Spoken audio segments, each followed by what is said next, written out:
if you're new to maybe the world of psychedelics, the world of plant medicine, kind of like I am, I'm only 1 year in now into this journey, but I've been looking at a lot of different types of plant medicines for many years now. I've been using functional mushrooms, adaptogens, certain herbs, and things like that for many, many years.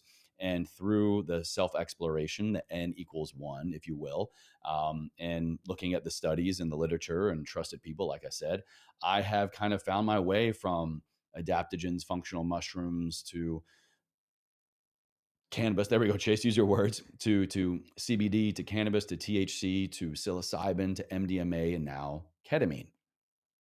Um, take a swig of water here now that I've been fully recharged. If you're watching the video, you're going to see me. I just grab my glass of water next to my Somavedic device. I love what it does for my water. It just makes it taste so much better. It's smoother. It's fully harmonized and structured. Anyways, better hydration, better journeys. So I'm going to link that episode of my first experience with psilocybin down in the show notes for you. Off the top of my head, I believe it was episode 513. It was another solo episode where I talked about what I did to prepare for my first experience using psilocybin and the mental, emotional, and physical benefits. The physical benefits, the physiological biomarker benefits just blew my mind. Definitely check that out because psilocybin is probably one of my favorites. It blew my mind. It has helped me immensely. But ketamine, this has been on my radar for a while. And I first really found out about it and really regularly studied it through an organization called Field Trip Health. Now, let me make the disclaimer again here. I'm not recommending and saying anybody and everybody just jump to ketamine, jump to psychedelics. Depending on where you live, these may still be illegal. They may not be decriminalized. Do your research. Be safe, everybody. Please do your research and stay safe. But maybe you live in an area, well, like I do, where you can go to a place like Field Trip Health and be prescribed. It's legal there. It's FDA approved under the supervision and guidance of a medical provider. And so Field Trip Health, I was seeing them do this about a year and a half ago, right about the time when ketamine was popping up on my radar, psychedelics were popping up on my radar. And I was just very intrigued because I've heard of people using them recreationally. I've seen people use them recreationally, and that didn't really appeal to me. But once I started seeing the profound benefits that they were sharing from people in the clinic, studies being shared from organizations such as Whoop and their PTSD study with psilocybin, and I believe MDMA, don't quote me on that, but I'm pretty sure at least psilocybin with the military and the Department of Veterans Affairs talking about how they are seeing such incredible results from soldiers, sailors, airmen, Marines, service members getting their lives back in such an incredible way by undergoing psychedelic assisted psychotherapy. I'm going to make this statement here. These are my words, not anybody else's. Near curing PTSD, severe anxiety, depression, things that are literally giving people their lives back, their quality of life back. That really stood out to me. And as someone who has diagnosed and has been working through and dealing with PTSD for 16, 17 years now, that struck a chord. And doing such things such as seeking mental health help, talking to a therapist, journaling, talking to trusted people in my community, my wife, my family, that has helped a lot. And I would really encourage you all, no matter where you are in your wellness journey, if you're considering or already using psychedelics for your mental health, to really make sure you're doing, quote, doing the work first. That really helped me the most. And so I saw Field Trip Health doing this, and I began to just watch from afar. So here's a little bit of the history lesson, kind of my prep, and before I ever got into ketamine. I would just look at the studies they were putting out. I was looking at the people they were following. I was looking at the research they were referencing, and everything just kind of added up for me. And I think that's a big thing to note here because going into deep work on your mental and emotional health, you have to have a level of trust, because if you don't, consciously and subconsciously, you're going to be going in with your guard up in a big, big way. And that kind of defeats the purpose, so to speak. And so I felt for the first time in my life very, very prepared, not fully conquered, but very, very prepared to go into this type of work. Ready. I felt armed. I felt safe. I felt secure. And I felt like this organization flat out had their shit together. And so it was just divine intervention. It was the universe. It was being exactly where we're supposed to be. One of my favorite quotes I always put up on Instagram. When about 3 months ago, my wife, who is a family nurse practitioner, was in the market for a job, and she found a listing by Field Trip, and I told her to jump on it. I was so excited for this organization. Again, I have no affiliation to Field Trip Health. This is not a partnership. This is not a paid ad. This is nothing. This is just my personal experience. And I told her, or recommended to her, I was like, baby, this organization, more particularly this type of work, psychedelic assisted psychotherapy, in my opinion, is the tip of the spear, is the future of mental health, and in a big way, the future of healthcare in general. Because if we can get our minds right, if we can get our lives back and the quality of our lives back, that empowers us in ways that I think we are just still fully unraveling. Um, how much more likely are you to stay adherent to a workout routine, a diet, to find motivation, to find discipline, if your mental health is more in check? I might just be alone on that one, but I think if the mental health is there, the rest of the stuff just comes a little bit easier. And long story short, she applied, she got the job. And so then I kind of had, I'll say, an insider scoop. I was able to go into the clinic. I was able to talk to other employees and caretakers and therapists and providers. And it just seemed right for me. And again, I go back to this whole trust aspect. It seemed right. It seemed right. It seemed like these things were just unveiling themselves before me. It's like, hey, Chase, here, this is the next step. This is what you should do. And so I felt pulled into this. And I really wanted to, thanks to a lot of the ongoing work that I was doing, thanks to a lot of the other psilocybin and MDMA and psychedelic experiences I've had that have kind of gotten me to the next level and to the next level in terms of like a baseline, a new baseline for my mental health. I felt like ketamine was calling me. And I knew that it was going to be intense. The things that I've heard about ketamine are just, it's that wild, crazy trip that you hear about, just shapes and colors and flying through space and time and fractals and geometrics and just ego death and just melting away. And on the surface level, I won't, I don't know if I would ever say I was scared of that. But it did have me kind of scratching my head about, well, how am I going to respond to that? These are things that you can imagine, but until you actually go through them, you have no idea. And so I kept researching, I kept studying, and I kept just kind of dwelling on it and meditating on it and just thinking about it. And it felt right. And so I think that's another good point here, that when things feel right on your wellness journey in the gym and your mental health, lean into that. If it feels right, if your head and your heart are finally in alignment for something that you think is going to benefit your life and even just 1% of a way, I would encourage you to lean into that. And so I did. And fortuitous timing again, Field Trip Health was actually running a military kind of small group experience at a very significantly discounted rate. So this was a paid for service. We paid for this. This wasn't a freebie. Um, and and I was like, yeah, let's do it. And the group aspect didn't throw me off either, especially for other veterans. And this was a military specific group going through, heightened stress, anxiety, depression, PTSD, which I think a lot of, this is not to go off on too much of a tangent, but that's a big thing where the military kind of drops the ball. We don't really feel that level of support or community. And if we can see our brothers and sisters working on themselves in a combined fashion, well, that's the esprit de corps, that's the camaraderie, that's the support system that we're used to. And in a healing path, I think it's very, very important. So I felt compelled to be a part of this group. And it was a small group. It actually was going to be 4 people. It only wound up being 2, me and my one other person. But nonetheless, I was eager to join. And so it consisted of about, I had 4 total, 4, maybe 5 therapy sessions, remote virtual therapy sessions. They were some one on one, me and the therapist, some were the group. And then before and after every ketamine session, we would have a meditation. We would have a kind of a group therapy session. And then after the ketamine trip, we would kind of collectively brain dump there with the therapist, and we would get immediate feedback, and the ability to just get out of our head and speak it out loud. Kind of the experience we had really did help solidify. But I'm getting a little bit ahead of myself here. Um, and so here we go. Let's get ready for trip number one. I had 2 ketamine sessions.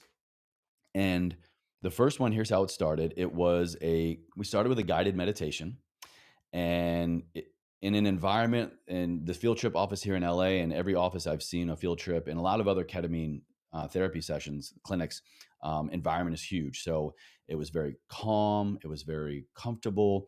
It was very just everything. This is not your typical clinic, not your typical doctor's office. I was very, very cool, calm, and collected. The temperature was right. The environment was right. The colors were warm. I just felt very, very ready. Imagine just like the most zen, chill, comfortable kind of yoga meditation room you can imagine, and that's where we were. And so I laid down and had a weighted blanket on me and put an eye mask over top. And my wife, May, she's the nurse practitioner. Like I said, she did all my health screening ahead of time. She measured my biometrics, got my blood pressure, and make sure I was clear to go. And then she injected me. The LA clinic does intramuscular injection of ketamine. And she whispered in my ear, like they always do, "Have a nice trip," which is kind of comical, but very, very real. And then in a matter of a couple minutes, I began to picture this. Imagine you're on a cliff and you're falling off the cliff, but you're grabbing hold on the ledge, and you're slipping and you're slipping and you're slipping, and you know that you're going to fall. You just know that your strength is failing, and you know that it's too slippery, and the gravity, the weight, whatever is too much for you, but you're holding on. That is what I experienced first. And I interpret that as an ego death. And I was holding on to this ledge of light, and I could tell that I was going to be slipping down into just like an abyss. It seemed just like infinite blackness, infinite nothingness, infinite everythingness. And I slipped. I fell off of that ledge, and I completely separated from my body. The only way I can describe this, and I'm going to describe this as best as possible. A lot of this stuff is still kind of being unpacked in my mind, and honestly, it's kind of difficult to accurately describe. But I'll do my best. Bear with me here. And so I interpreted that as an ego death of sorts. I separated from my body, and from that moment on, for the rest of my journey, the rest of my trip, which was about another hour and 10 minutes, hour and 15 minutes, which I learned from the therapist was actually a really long trip, especially for the first session. I became just my consciousness. I became my soul. I became just this being. I could tell it was me, but I had no shape. I had no form. I couldn't like raise my hand up and see, but I knew that it was me. I was my being. I was my soul. I was my consciousness. And I began to just fly. When I say go the speed of light, that is the biggest understatement of my life. The speed of light, just warp speed through, I don't know, through infinite space and time. And I'll pause right here and remind you, a big part of ketamine therapy and psychedelic therapy is intention. Beyond the set and the setting, making sure that you're safe and secure and everything's good going in, is to have an intention going in, because that's going to be kind of your anchor, the thing that you're there to work on, the thing you're really focused on, or at least start to. Intentions are a good starting point, but in my experience, the journey is going to take you where the journey needs to take you. And so my intention was, I'm working through PTSD. I'm working through the trauma and the pain of witnessing my father die a very, very slow, cruel death, um, for about 18 months, just watching him wither away and die due to his terminal illness. And so my intention going in, and it was kind of really interesting timing, as I laid down in the clinic, I was kind of transported back in time to the last moments my father was alive, but really the last couple months, because he was laying in a hospital bed, looking, to the right. He had a window, And out the window, he was always just kind of looking out, and there was like this star, this constellation, this place in space that he was always just looking at. So much so that even my stepmom has a piece of jewelry kind of in that honor with I believe that constellation, or just kind of like a star commemorating that. And and a part of what I wanted to really work on to get to finally this acceptance phase of grief was, all right, if he accepted death and he was so okay with the end, like, I want to be able to understand that. So take me to where he was. Take me to where he was that helped him understand and accept death. Take me to that place. Take me to that star.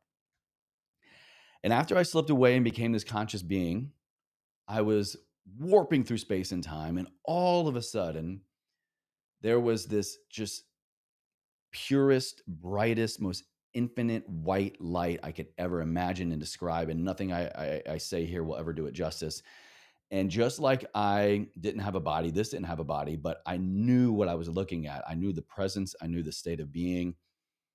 I was with my father, and I could see his face. I could see him smiling, and there was no pain, no sorrow, no nothing other than it was just like we were back to old times.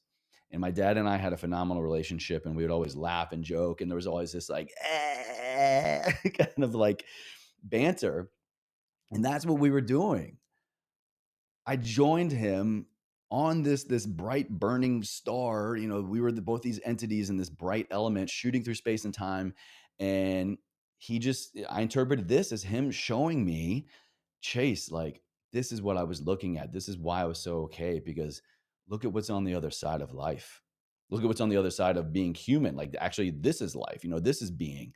And we were just kicking it, man. And in and out of this, I'll say I had little micro journeys. I would have short bursts of just intense geometric shapes and kind of melting. Really, it's the best way to describe it. Kind of just like this melting of rooms and corners, and I would have these little micro journeys. I recently went to Joshua Tree, one of my favorite places in the world, and I was kind of flying through space and time in Joshua Tree. I was flying through the desert. I was this spiritual, just this entity, this being, and I was in the desert sky. And then I would kind of snap back to this place with my dad.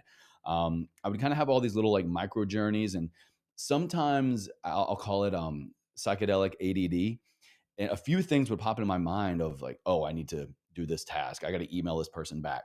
And that's what I kind of experienced overall. My first ketamine journey was I was so far gone on my trip and on my journey, and just experiencing something like this for the first time that I've never experienced in my life. But I was also at the same time aware of where I was. I could come in and out of this experience, and mentally, consciously, I'm like, oh, Chase, no, you're just like laying on the ground in this room. There's a guy over here. There's a guy over there. You got an eye mask on. But then I would like, whoop, let me jump back in. It was like I could at will kind of come in and out of the matrix, so to speak. And I wanted to be in more. So I would go back in, I would join my father, and I would go on this experience. And and it really did kind of give me this this ability to get to the next level of acceptance of grief for my father. Um, like I said, it's really hard to kind of describe all of this because I'm still unpacking it all.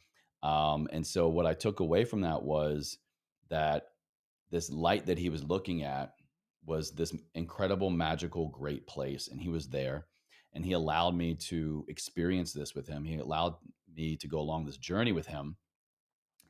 And then out of nowhere, um, I don't even know how to describe this. You know, like you're beating on a drum, like boom, boom, boom, boom, boom, boom. Now imagine there is no drum, but there's still that energy, that force cracking down on a place in space and time. And then there's that vibration out, that resonance out of that energy, right? So imagine a drum with two drumsticks going boom, boom, boom, boom. But there is no drum, and there are no drumsticks. It's just the energy of those things, the consciousness of those things, which is another big takeaway here for psychedelics. Is I've had on many experiences, and a lot of other people say the same thing. You realize that everything is connected, everything has a consciousness, there is energy and a life force to everything. And that's a big part of this particular moment that I experienced. And that drum, the air quote here, drum, was my father. It was this light, this bigger than life, larger than life energy, this being, which is exactly who he was. And one of those drumsticks that again wasn't a drumstick was me. Boom, boom, boom. And then the other side, the other boom, boom, boom, boom, that energy, that being, that consciousness was my brother. If you don't know, I have a younger brother. He's 4 years younger. And out of nowhere, Max showed up. And he and I were these two energetic forces, these two energetic, interstellar, cosmic drumsticks, just boom, boom, boom, boom, boom, boom, on this energetic, cosmic entity, this drum that was my father. And the three of us were all, again, it was just like my original journey. We're all just like, yeah, yo, what's up? We're all just like laughing and joking and smiling. We're like, eh. And we were all in unison and we're all coming together in a way that we haven't in a long, long time. The three of us were like thick as thieves, man. We would do so much dumb shit together. We would just be boys, guys, just doing dumb guy stuff. And we were always just laughing and joking, having a good time. And I got to experience that again. I got to experience that again. And then towards the end of my journey, and it kind of, you could tell that like, oh, the journey's winding down. You're about to be done with your ketamine session. It's kind of on its way out of your system. Um, it was kind of like the start of it, to where I felt like I was slipping. I felt like I was falling from one life force to another. It was happening again, like that world that I was on, this flying through the cosmos world. Like I began to kind of like drift away. If you've seen the movie Get Out, it's kind of like I was going into the sunken place, not a K-hole, which is a whole nother thing. But I could just tell that my journey was about to be over. And I was fighting so hard. I was crawling and climbing and just, you know, rocketing up as much as I could as this new form to try to stay connected to this light that was my father. And I was like, Dad, I don't want to leave you again. Please don't leave me again. Like, I want to stay up here. I would rather stay up here. This is lit. This is great. I'm I'm happy. And true to him, like he has done for me many times, especially a lot of my backstory of trying to leave the army when I found out he was sick, and him kind of sharing reasons why maybe I should not abandon my path for him. He basically, this energy that he was, grabbed me and put me back into my body. And it was this knowing. This part really gets me emotional. Um,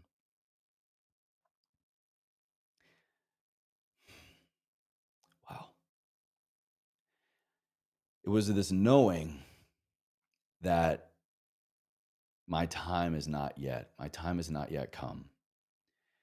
And he's like, Chase, we're gonna have our time, but you've got a life to live. Your time is not now. Go back. And he put me back into my body. And I began to kind of wake up. And it was kind of just like this coming to, this kind of groggy sensation, like you woke up like in the middle of a weird dream or the middle of like a deep sleep, and you're just half awake, half asleep. And that was my first journey. Now, the second one here, I guess, kind of going into part two, the second half of this episode is going to be my second journey. I went back for a second ketamine therapy session the next week. Um, so the second time, well, after the first session, we had kind of a group therapy session. We kind of unpacked what we just went through. We shared, we got some feedback from the therapist. And then after that, there was another group kind of integration therapy call. I actually missed that one, unfortunately.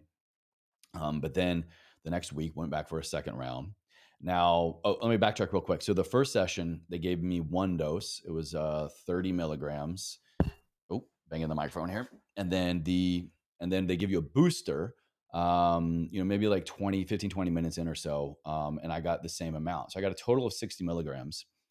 Now, the second one, they kind of take an assessment. They take your biomarkers, check your health, of course, and then they take an assessment of where you are and how deep do you want to go? Because the second session was all at once. There's no booster. There's just one injection.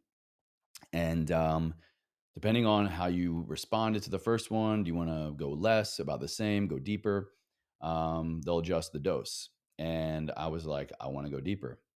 So I got a total of 60 milligrams the first round. The second one, I got 80. immediately, 80 milligrams in the shoulder.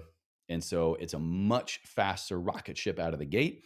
But it was kind of like, have you ever seen the movie Live, Die, Repeat, or what's that Tom Cruise movie? It's Live, Die, Repeat, Edge of Tomorrow, where as he began to realize that when he would die, he would wake up and he would be like, yeah, yeah, yeah, yeah. Just he would have to go through the motions and fast forward. He's like, you're going to say this and you're going to go there. And he would just have to get through those motions. That's kind of how I felt the second round.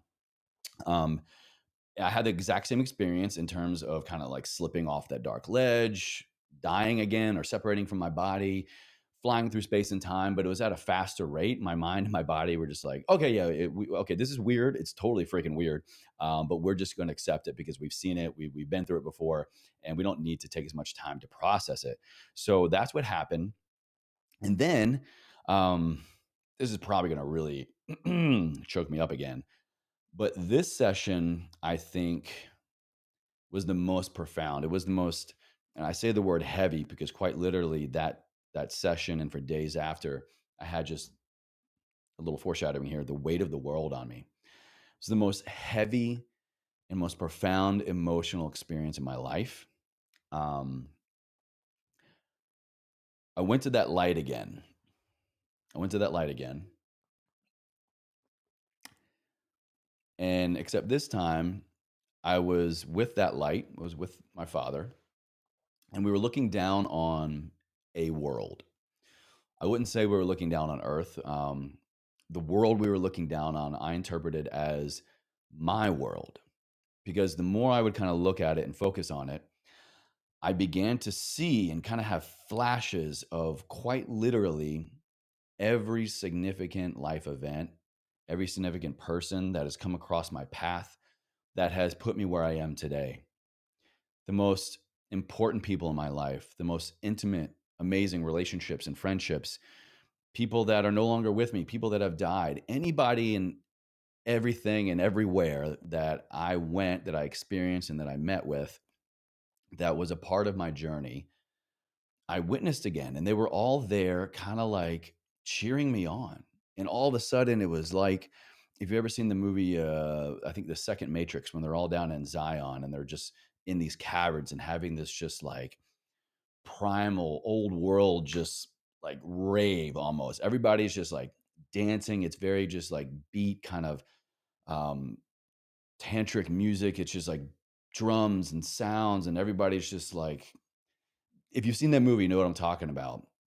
It's just like a celebration, this very just primal dance, this just very familiar kind of human movement. And everybody was there. And it's like they were doing it for me. And then all of a sudden, that light that I was with on the first trip, that was my father, began to kind of pass from him, from this other being, towards me. And all of a sudden, I was like inverted. I was underneath the light, being carried on top of the light from that world, passing through everybody. And a part of this that really stuck with me was like I would see people and I began to kind of understand what was happening was like, oh, I had to meet you in order for this to happen in my life. You had to die in order for this to happen in my life. And I became so overwhelmed and happy and excited, but also sad because I was like, no, like, why?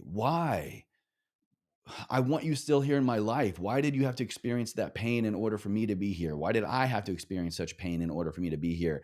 It was this sadness, but also this knowing all at the same time that, as cliche as it sounds, every single thing that happened in my life happened for a reason, and the reason is here and now. And so I was being carried on top of this light. Imagine like crowd surfing, right? But the crowd was every person in my life, and it was this insane energetic force. And then as I kind of began to go through it all, I got to the other side. The light then kind of, inverted me and I was upright, and the light began to be transmitted. Like it went from like my father and then to carrying me. It then began to like be me. And it all of a sudden I went from being on it and seeing it to feeling it and being it. I began to have like Iron Man's heart, that what's plutonium or what's it? I forget. I'm butchering it, but anyway, the Iron Man ring, that insane glow, that energy force, that life force, it was coming out of my chest, and without me asking, without me even being fully aware of what was happening, it went from one world to another, or rather, it went from my father to me. And at the same time as this light transfer was happening, I was like panning in a movie. Like, imagine you're up in space, and space, the camera is going from like planet Earth or one planet, and you're panning over into just infinite spaceness and nothingness. And all of a sudden, now there's a new planet on your screen. And so, what I interpreted here was, it's time for me to stop living in the past. And this is something that I've been kind of turning over in my mind and my heart, honestly, in my heart, for this whole year of 2021.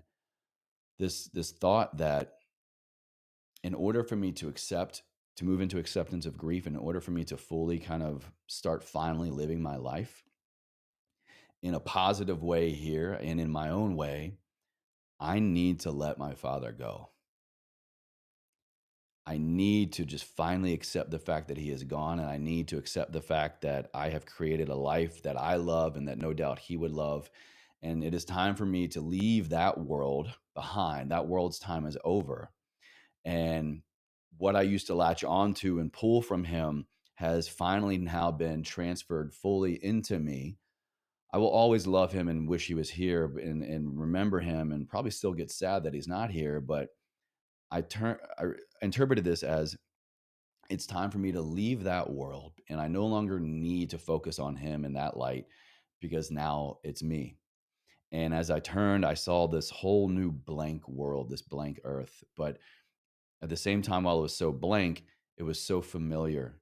And I saw so much potential, and I saw literally all of my hopes and my dreams becoming real. And as I became more and more of this burning light, and I saw this world, it was this immediate energetic exchange of, oh, imagine quite literally the weight of a world leaving you. Imagine how relieving, imagine how much lighter you would feel physically, mentally, emotionally. But at the same time, it was this new one coming on. It was this new world of responsibility. It was this new world of excitement, of honor, of duty, of discipline, of all of these things. And I interpreted all of this, to kind of wrap it up, is that I no longer need, like I said, to focus on him for creating my world. He and everybody else up to this point has contributed what they need to contribute for me to now finally create my own world, to manifest whatever I want to manifest, and to finally let that go. And now, just like, nothing in life comes without a cost.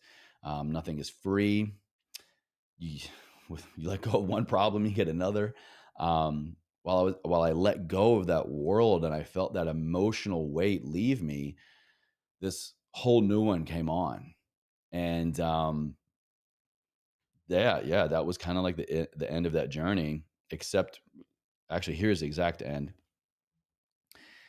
And this is going to sound crazy. This is not going to make any sense. But actually, there are a lot of good movie analogies here that might help you. If you've ever seen Interstellar, um, spoiler alert, towards the end of Interstellar, what's happening is Matthew McConaughey's character goes through a black hole. And as he's going through black hole, space and time are all the exact same thing. And so he goes back to all these events that he experienced in life years and years and years ago. And I'll say influences them and even relives them. Oh,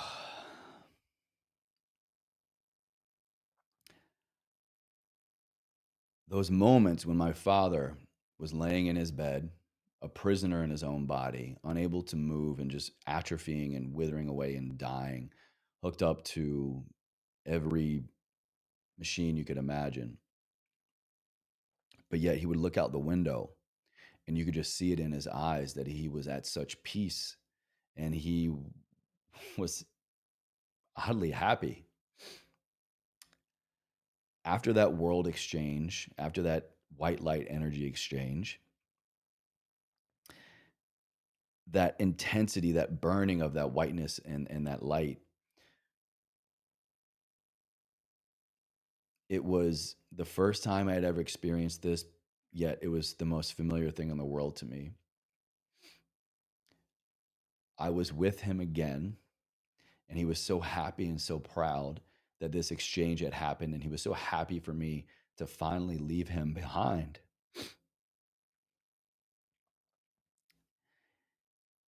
because that's what he was doing back on earth 17, 16, 17 years ago. My interpretation was much like this experience in Interstellar, was those moments in time and in space completely folded on top of each other. And why he was so okay was because what I viewed 16, 17 years ago as such immense pain and suffering, while he was viewing it as being so okay, is because he was having that meeting with me in the future. I know this sounds absolutely crazy, but it just makes you wonder. It makes you wonder about a lot of things. People, when they're on the verge of death, when we're on the other side of life, what is life? What is consciousness? What is the meaning of life? Are we vessels? Are we just a bag of bones? What is our soul? What is space and time? I was living and reliving this moment with my father, and it all made sense to me as to why he was so okay so many years ago, because he was already having this moment with me.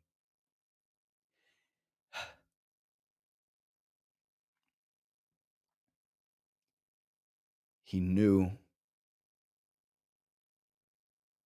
he knew the world that I was going to create, and he was so happy.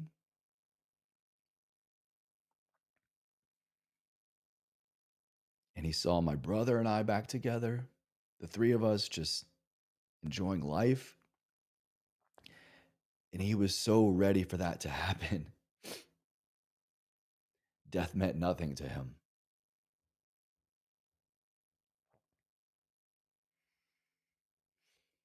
Wow.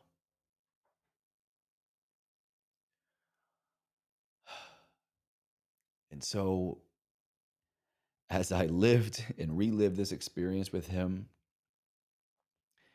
and I let go of a world and took on a new one, I remember coming to after this second round of ketamine was winding down. I was wearing this necklace that I'm wearing now. I That energy exchange, and I was aware of this during. I pulled. I felt I didn't even feel in control of my body. I was being pulled um, upright, and I went from laying down to seated up.